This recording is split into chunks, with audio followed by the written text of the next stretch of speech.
In a country where hockey is the national sport, quite ironically, cricket is followed like a religion. Not only is it the most profitable sport in India, it has also become a lucrative business. We think of other sports only when it's time for the Olympics.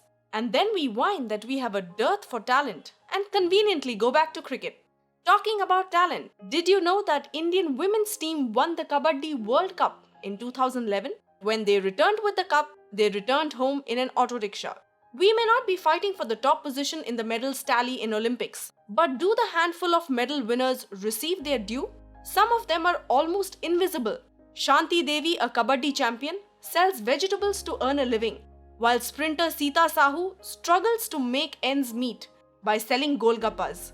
It's time that the Sports Authority of India steps up and we the citizens start appreciating sports and sportspersons. This Simbly CHumma Top 5 is dedicated to those special people who lived their passion, won laurels, made India proud, but were forgotten by us Indians. Know your legends, India. Before we list our top 5, we need to make a special mention of the great Gama. Ghulam Muhammad from Punjab is the only wrestler in history who remained undefeated throughout his life. This feat is made even greater by the fact that his career spanned more than 50 years. While his fellow Indians were oblivious to his prowess, Gama was an inspiration for Bruce Lee, who incorporated Gama's exercises into his training routine to build strength.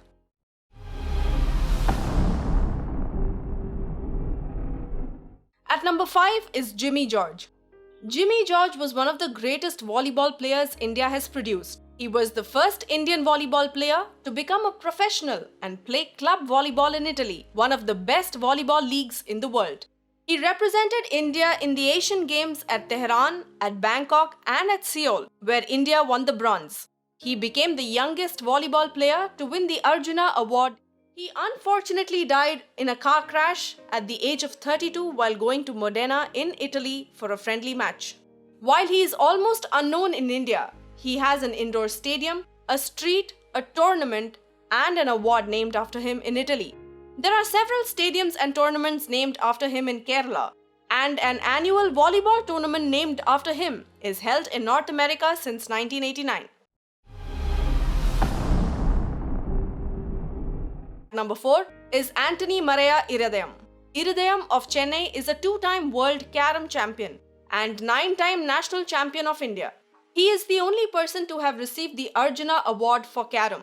Iridum has won many international carom board competitions including the SAARC Carom Championship, the US Open International Carom Tournament, as well as the French Open International Carom Tournament. In 1999, carom took a backseat as Iridum had to fend for his family.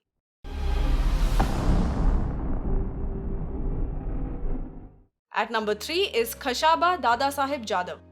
Khashaba Jadhav was India's first individual Olympics medalist, a record unmatched until Leander Paes won bronze in 1996. He is also the only Olympic medalist who never received the Padma Award. He won the bronze medal in bantamweight wrestling in the 1952 Summer Olympics held in Helsinki.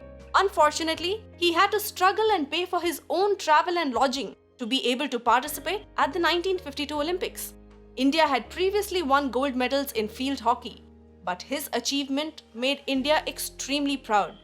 He joined the police department where he served for 27 years, yet Jadhav had to fight for pension later on in his life. For years, he was neglected by the Sports Federation and had to live the final stages of his life in poverty. He died in a road accident in 1984.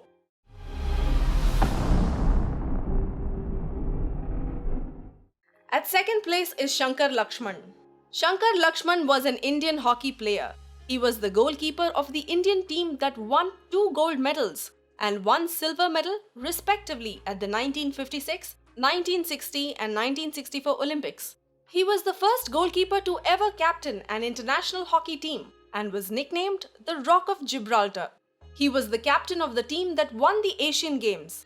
The Indian government honored him with the Arjuna and Padma Shri awards. But despite all the glory, once he retired from the army, he lived in extreme poverty and died due to gangrene.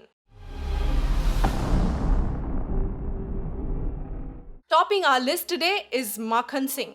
Maken Singh was one of India's finest athletes, whose first claim to fame was when he beat the flying Sikh Milkha Singh at the 1962 National Games in Calcutta. He won the gold and silver at the 1962 Asian Games as well as 16 medals at the National Games. To help feed his family, he started to drive a truck. But after losing a leg in an accident, his life went on a downward spiral. He was forced to cycle with one leg to a small stationery shop in his village to earn a livelihood. He died in utter poverty in 2002, and his wife has since been forced to pawn all his medals and also his Arjuna Award. These are only some of the forgotten sporting heroes. Unfortunately, we don't have records for many such legends. It's time to appreciate other sports and give due recognition to sportsmen. People like Asha Roy, Virendra Singh and Shivakeshavan, who are trying to get money for training and bring glory to their country. The last two are trying to raise money through a crowdfunding initiative, and their links are given in the description. Remember our legends, save our legends. If you know of more such legends, please write to us. For more videos, subscribe to Simbly CHumma.